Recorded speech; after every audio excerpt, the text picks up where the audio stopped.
For any of you who have been on the dinner circuit or continuing education circuit in the last couple of years, our next speaker won't need any introduction. He's been introduced about 20 or 30 times in the last year and a half. He's the hottest number in town right now, His Honor Judge Clare Lewis.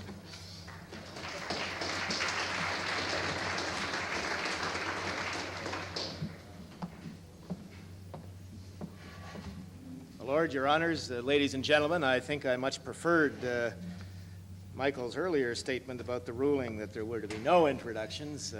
At the best, he's indicated a case of rampant overexposure on my part, and perhaps that's what leads to the smaller group of people here today than I've been seeing in past weeks.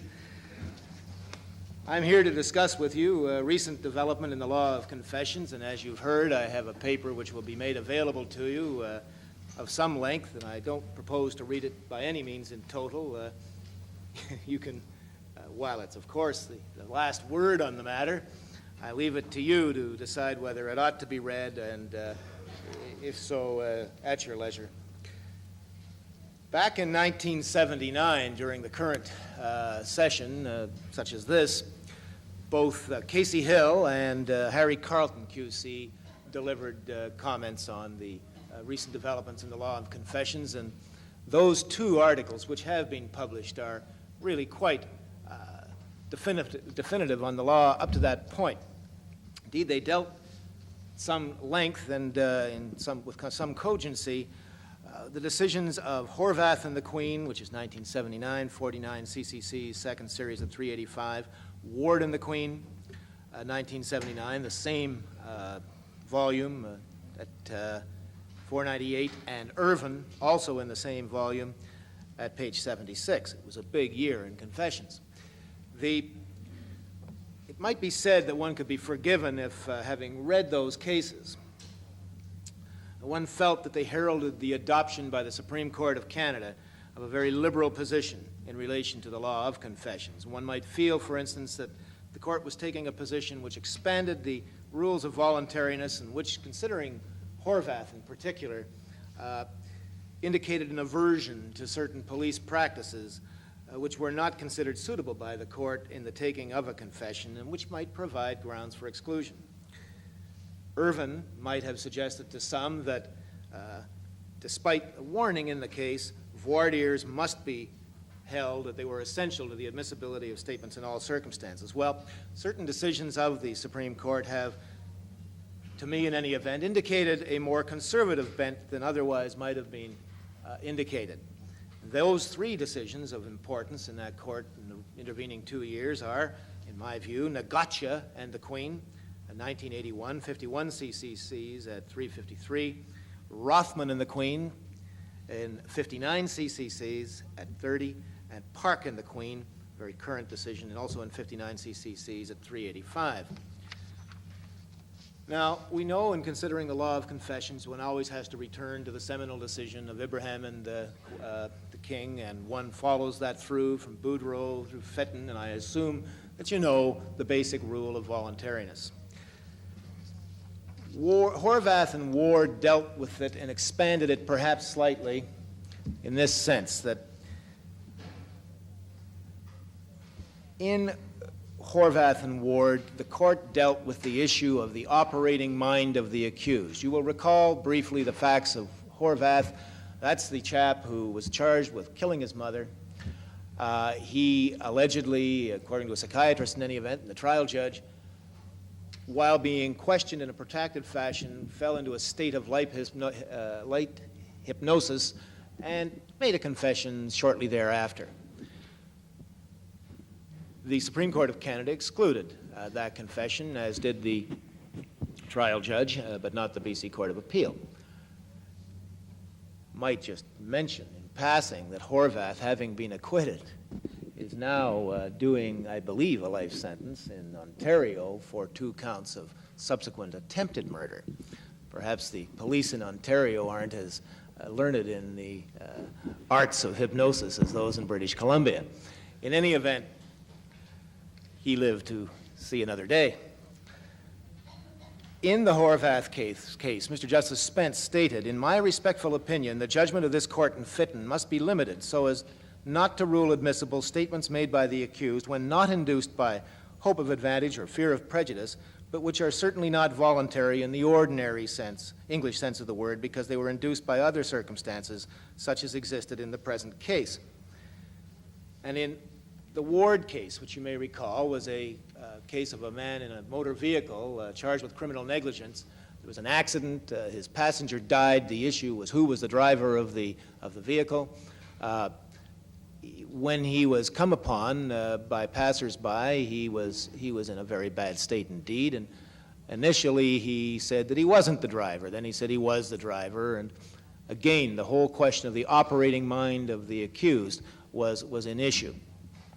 And Justice Spence in that case had stated, in my view, there is a further investigation of whether the statements were freely and voluntarily made, even if no hope of advantage or fear of prejudice could be found in consideration of the mental condition of the accused at the time he made the statements to determine whether or not the statements represented the operating mind of the accused.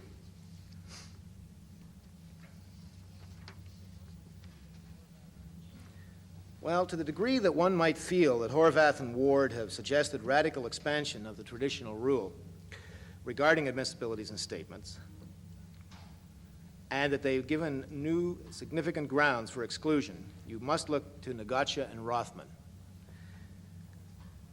The judgment of the court in Negacha was delivered by the Chief Justice, and that involved an accused who was convicted of non-capital murder. It is clear that he gave statements. They were admitted by the trial judge, Mr. Justice O'Driscoll. Those statements were given at a time when it appeared that the accused, who was clearly a paranoid schizophrenic, might well have been. I thought Judge Reilly would have got back to Kitchener after being in Toronto last night, but apparently not. It would appear that at the time he gave the statements, he might not have even been fit to stand trial. He was a very ill man. But he became fit, and insanity wasn't a defense on the trial. Justice O'Driscoll had found that the statements in effect were the operating mind of the accused. He said, "I do not find on this evidence that he was so devoid of rationality and understanding or so replete with psychotic delusions that his uttered words could not fairly be said to be his statements at all. Having come to that conclusion, it's my finding that the statements attributed to the accused should be admitted into evidence before the jury and let the jury decide what reliability should be placed upon them, if any." Now, it was urged upon the Supreme Court of Canada that no inculpatory statement by an insane person should be admitted in evidence, even if there was no promise of benefit or inducement or threat. The Chief Justice held, "It is clear that there was evidence upon which the trial judge could act in holding that the inculpatory statements were admissible, and it would be going too far to hold as an invariable rule that inculpatory statements by an insane man were ipso facto inadmissible." The principal argument put before that court was not the one to which I've just adverted, but rather that the trial judge had applied the wrong test, that he had applied the test in Santanon, a case in British Columbia, which was decided before the Ward decision of Justice Spence, and it was urged upon the Supreme Court that Justice Spence's decision in Ward was more favorable to the accused. The Chief Justice said no, that wasn't so, and inferentially states that the decision in Santanon and that in Ward are, in fact, the same, and he goes on, the Chief Justice, to say that merely because Justice O'Driscoll did not use the words operating mind found in the reasons of Justice Spence in the Ward case, it's no ground for saying that he used the wrong test.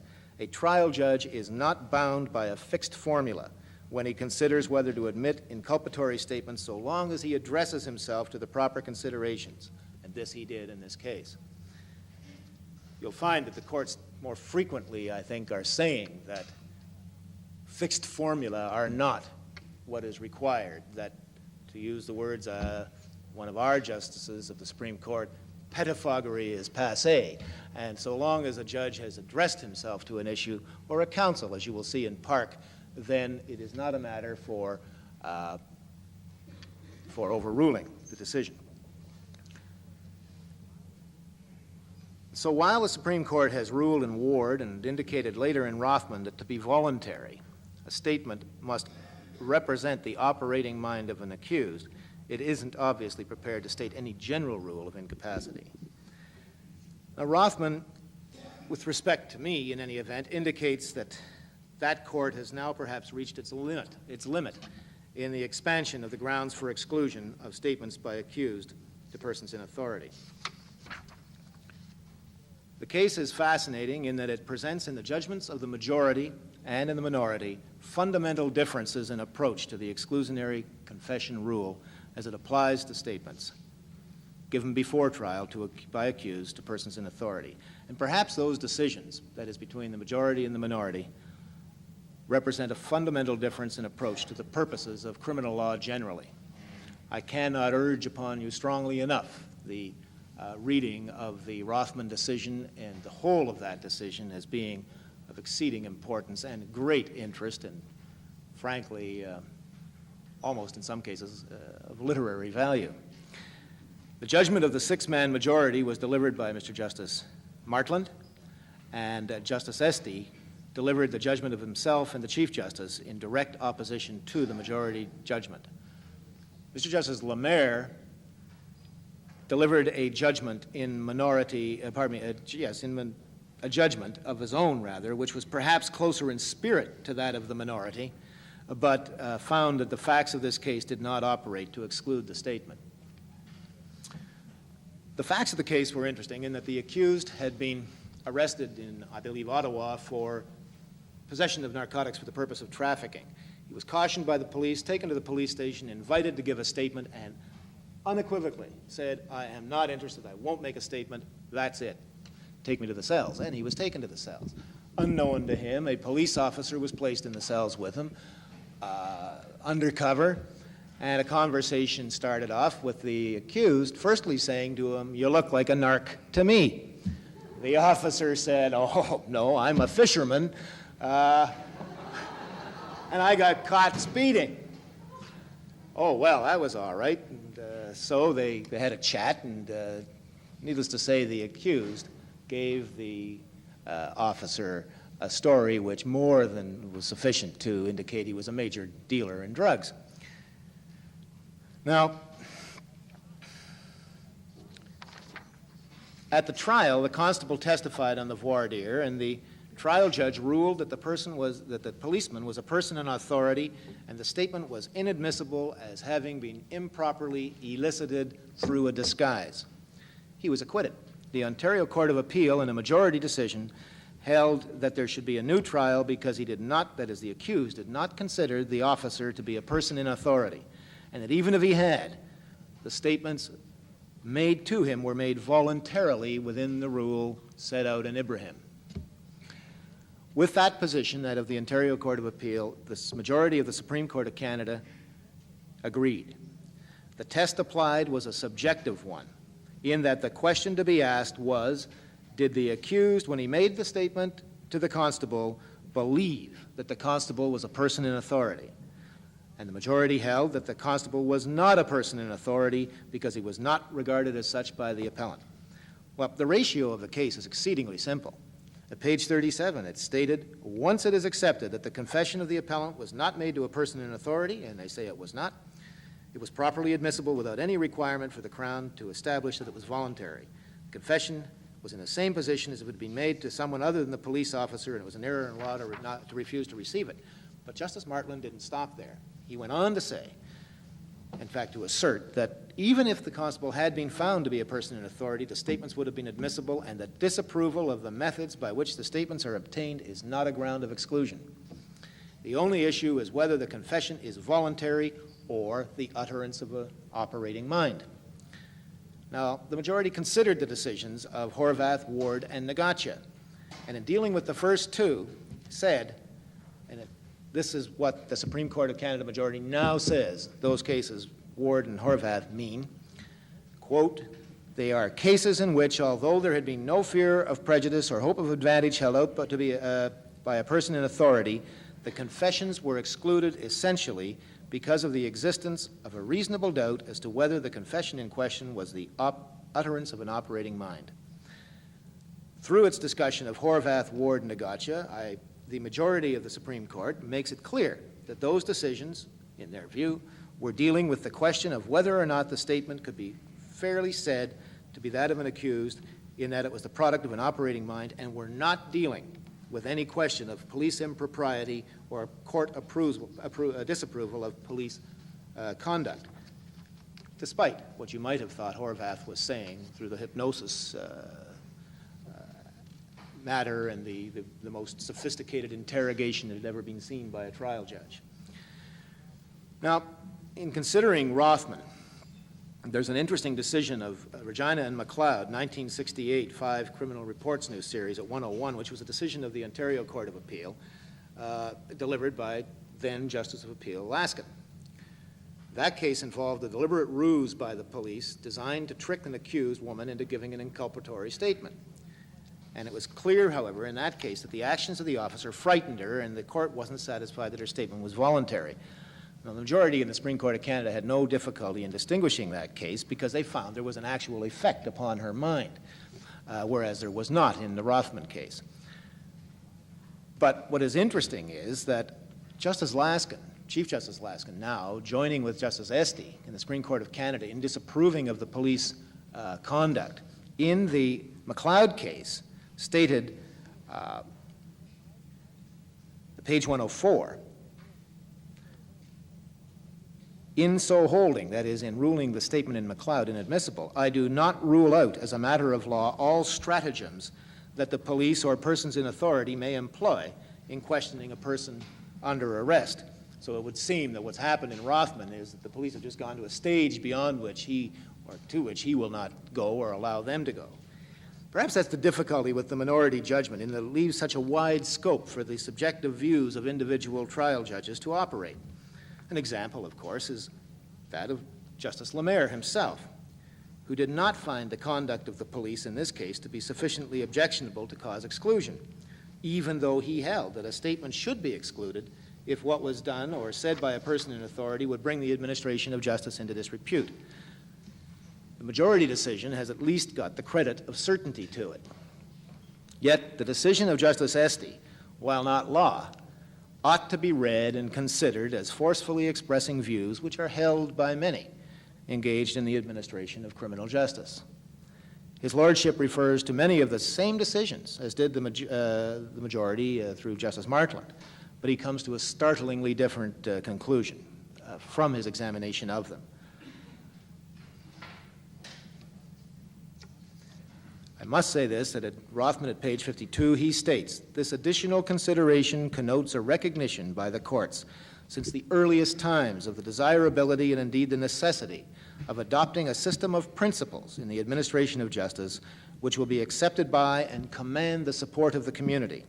Thus it can be said that confessions are not admissible where to admit them would bring the administration of justice into disrepute, or to put it another way, would prejudice the public interest in the integrity of the judicial process. The decision is worth reading. I will not read great quantities of it to you, and it is not, of course, law at the present time, but it, as I say, does reflect an interesting polarity in the Supreme Court. Now, in himself finding that the statements should be excluded, Justice Esty applied the Horvath and Ward principles as he saw them to the facts of the case. And his findings finally were that the basic reason for the rule of exclusion is a concern for the integrity of the criminal justice system, which requires the support and respect of the community that it serves, that it strikes a delicate balance between the need to secure the conviction of the guilty, but above all to avoid the conviction of the innocent. And in this particular case, and he does rely on this, there was an express decision by the accused to remain silent, and that, of course, was just ignored by the police and by their ruse. It's perhaps not impertinent to state that the majority and minority positions in Rothman represent a marked divergence in philosophy. Now, going on to the matter of whether or not a voir dire is required in a criminal trial before the statement is admitted, You may recall the decision that I've earlier referred to of Irvin, which was discussed by Casey Hill and Harry Carlton 2 years ago. In the Irvin case, there was no consent to a waiver of voir dire, and in fact, counsel had objected to its being dispensed with. And in the Supreme Court, while they found that that confession was not admissible because a voir dire ought to have been held, there was a caveat in the judgment of Justice Dixon. And he said, further, I would not want to say that counsel may not expressly waive the holding of a voir dire in a proper case where all precautions have been taken. I do not express any concluded view on the matter of waiver, however, as there is no suggestion that defense counsel waived a voir dire in the case at bar. Well, in Ontario, there's been a long history of decisions which indicated that counsel could, in fact, waive a voir dire in a proper case. And those decisions were in direct conflict with the decision of Justice Manson of the British Columbia Supreme Court in Regina versus Lebrun, a 1954 decision. But the Ontario Court of Appeals, starting with Dietrich, said that it could be proper, and it's as recently as this year in Regina and Simpson number 2, 1981, 58 CCC 2nd at 122, that court has said, that is our Court of Appeal has said, that it could be waived. Indeed, in that case, in Simpson, Justice Martin said, we're all of the view that the learned trial judge was entitled to hold that the admission by the experienced defense counsel that the statements were voluntary constituted a waiver of the requirement of a voir dire, and he did not err in law in those circumstances in admitting the statements. The Ontario Court of Appeal in Clayton, 1978 criminal reports, Justice Arnott, in his decision, had said that until the Supreme Court of Canada was unequivocal in that matter, they were of the view, following Dietrich and Sweezy, that the counsel could expressly waive a voir dire. Well, there was a case called Park, one John Kenneth Park, and it was heard in 1973 before a judge of the county court in Toronto. And in that case, a voir dire was waived. The circumstances were interesting for this reason. In Park, he'd been charged with the offense of break and enter and commit theft. And according to the Supreme Court of Canada, he was at trial represented by experienced counsel.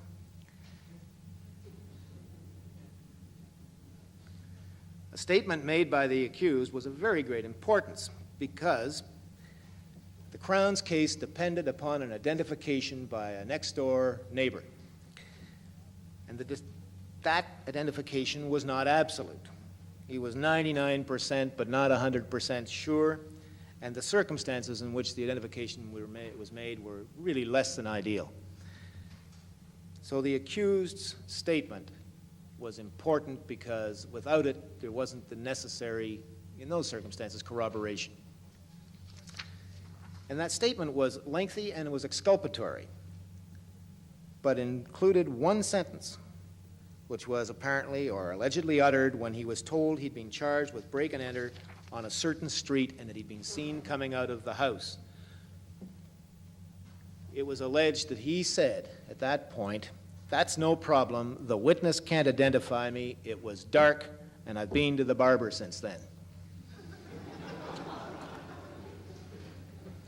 Of course, the position of the police was he hadn't been told anything with respect to the break and enter other than the location. He didn't know the time of day or the day upon which it occurred.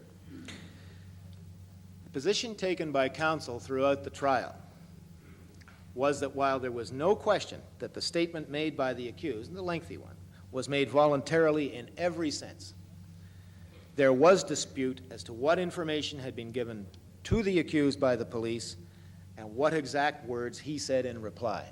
And indeed, it was disputed that he said the challenged comment.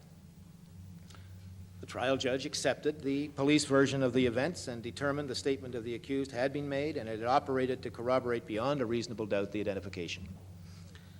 Now, to make matters a little worse, in the Park case, counsel having waived the voir dire said it's voluntary in all senses.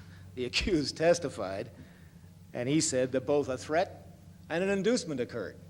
All right? Counsel had not cross-examined any officer in that regard.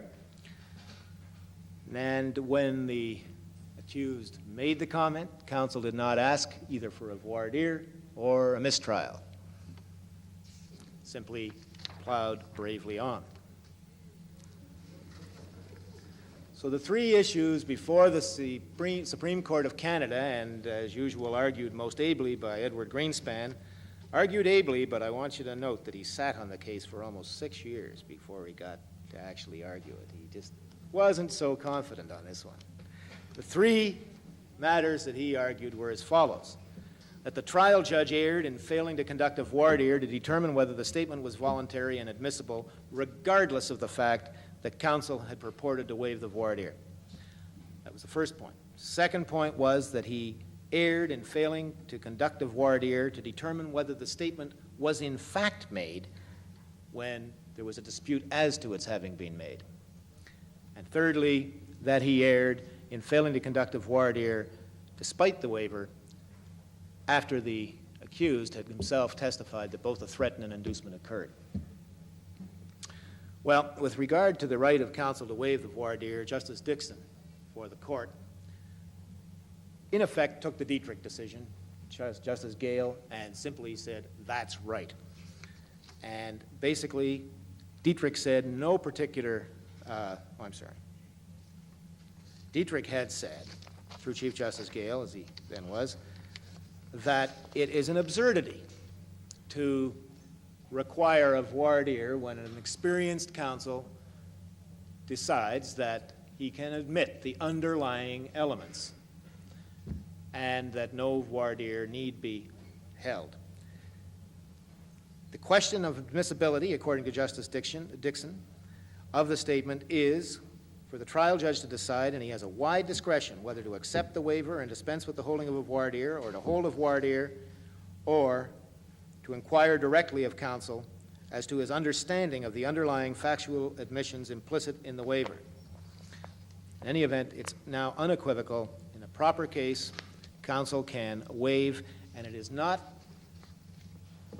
The court was given what was characterized as an in terrorem argument that, look, two things might happen. One, you might have a counsel who doesn't know what he's doing, and secondly, you might have a counsel who's less than honest, and he literally puts the court in a setup position in that he waives the voir dire, and then he has his client go in and testify as to threats and things like that, and the Supreme Court of Canada, I think, reasonably said, look, we are not going to formulate the criminal law on the basis that counsel are either incompetent or crooked. And given that trial judges have great discretion, they can cure these things if and when they should arise, and they should be rare, one would hope. On the issue of whether or not, well, by the way, Lebrun is clearly overruled by the Supreme Court in its decision, and the Dietrich position of Ontario is upheld. With regard to the right,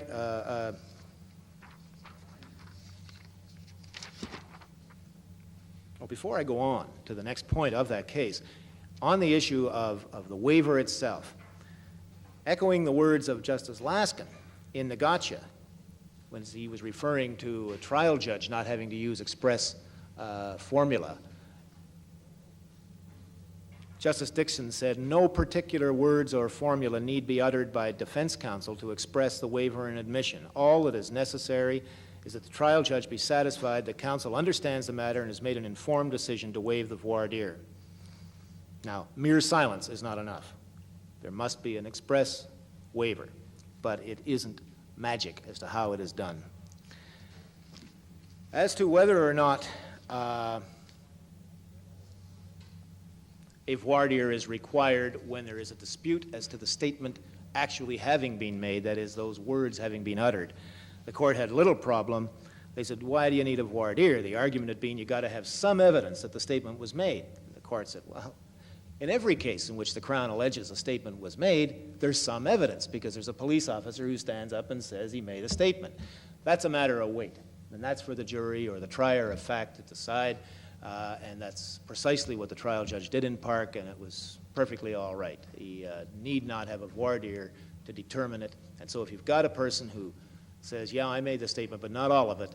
You needn't have a voir dire if in all other respects, the statement is voluntary. And finally, on the issue of whether or not there should have been a voir dire, when the accused got up and told about the threat and the inducement, the court said it wasn't necessary, that there were a lot of options open to the judge. He could have had a voir dire, he could have declared a mistrial, but his decision to continue was well within his right, so long as it was exercised appropriately, and he exercised it appropriately, his discretion, considering the waiver of the voir dire, the fact that there'd been no cross-examination of any officer in that regard, the fact that counsel was experienced, and the fact that there was no request for a voir dire or a mistrial when it occurred. Now, there are two decisions subsequent to these which are of interest, in which Horvath, Ward, and Rothman have been considered. They come from very different perspectives and they have very different results. One of them is the decision of Regina versus Griffin, 1981, 59 Canadian Criminal Cases, second series at 503, a decision of Justice Southey of our Supreme Court, which holds that Rothman in effect expands the grounds of exclusion of statements. In that case, the accused, his lordship found, had acted with complete propriety. But he ordered that a statement was inadmissible because, together with the length of time spent in custody by the accused and the accused's subjective and without cause thought that the police might beat him to get information and he'd better tell them something, that the statement had to be excluded. His lordship said that since there's a subjective test as to whether a statement was made to a person in authority, then consistency requires that the same sort of test be applied in determining whether a statement was obtained by fear of prejudice exercised by a person in authority. That is, the test should be as to what was in the mind of the confessor. If he confessed out of a fear of prejudice for which the authorities were in some way responsible, the statement should be inadmissible, even if the authorities didn't act improperly. Well, it's suggested with respect that the decision in Griffin should be examined carefully in the light of Rothman and also in the light of the decision in the Alberta Court of Appeal in Regina and Sawchyn, S-A-W-C-H-Y-N, 1981, 60 CCCs at 200. In that case, an accused charged with rape had given a statement which it was found by the trial judge was not obtained from him either by fear of prejudice or hope or advantage held out by a person in authority, but it seems that the accused thought that maybe if he gave a statement, he'd get out early. That was his own conclusion. It was not something afforded him by the police. Well, counsel had relied on Ward and Horvath and argued that regardless of the source of his motivation, a statement by an accused made with the hope that by it he'll obtain early release is not one made of his own free will. Justice Leecraft of the Alberta Court said, "This argument, if applicable to these facts, postulates a recent and sweeping change in the law of Canada relating to confessions. It urges the abandonment of the test of admissibility set forth in Ibrahim, adopted in Canada in Boudreau and Fitton. To say, however, that a statement is inadmissible whenever an accused has convinced himself that he will derive advantage from speaking is to render most statements inadmissible. In my view, the recent analysis of the authorities by Justice Martland, speaking for the majority in Rothman, makes it clear that no such profound change has occurred in the law of Canada." As must be evident from my opening remarks, the latter is a view which I share.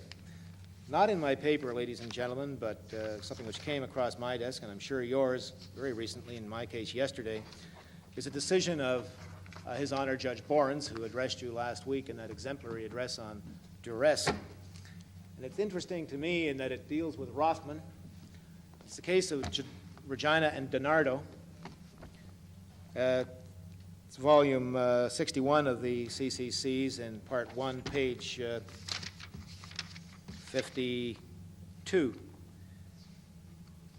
Donardo, you may recall from Demeter fame, if I am not mistaken.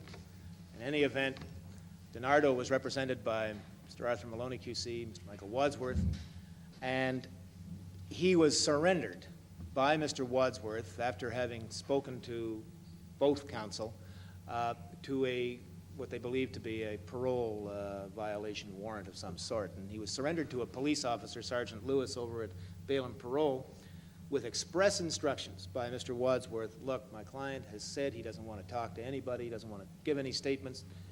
If there is any attempt by officers to question him, would you please advise myself or Mr. Maloney forthwith? No problem, said Sergeant Lewis, and he trundled him off, and immediately upon inquiry found out that members of, I think it was the hold-up squad, were interested in him, and along they came, and they questioned him at great length, and they got an inculpatory statement. The matter went to trial before Judge Borins, and I'm sure you would agree with me that Judge Borins is a judge who listens with great care to matters which concern the liberty of the subject, and he considered the case and the conduct of the police as conduct which he would not approve. He considered the decision, which I'm sure you're familiar with, of McCorkle, one argued many years ago by Mr. Maloney, which involved taking of statements after a person had retained counsel, and then I think it was Justice Gale, as he then was, disapproving of that. Judge Borins admitted the statement, and he applied Rothman and the majority of the Supreme Court of Canada. He said at page 57, while I may be of the view that the conduct of the police in this case in proceeding to permit the interrogation of Mr. DiNardo in the face of both actual and presumed knowledge that he was represented by counsel, it having been made clear to Sergeant Lewis that if the police intended to interrogate Mr. DiNardo about anything, counsel should first be contacted at the telephone number, represents conduct to which I cannot subscribe as appropriate in the circumstances. Nevertheless, I feel I'm bound by the statement of Mr. Justice Martland on behalf of the majority in Rothman that it is not a sufficient basis for the refusal of a trial judge to receive a confession in evidence solely because he may disapprove of the method by which it was obtained. Ladies and gentlemen, I guess you're aware that my thesis, to the extent that there is one, that there is a somewhat more conservative bent in the law in this area at this time, but I have no doubt that sitting as I do as a trial judge, that the ingenuity of counsel, which knows no bounds, will not be dissuaded in any sense at all by such conservative bent. Thank you.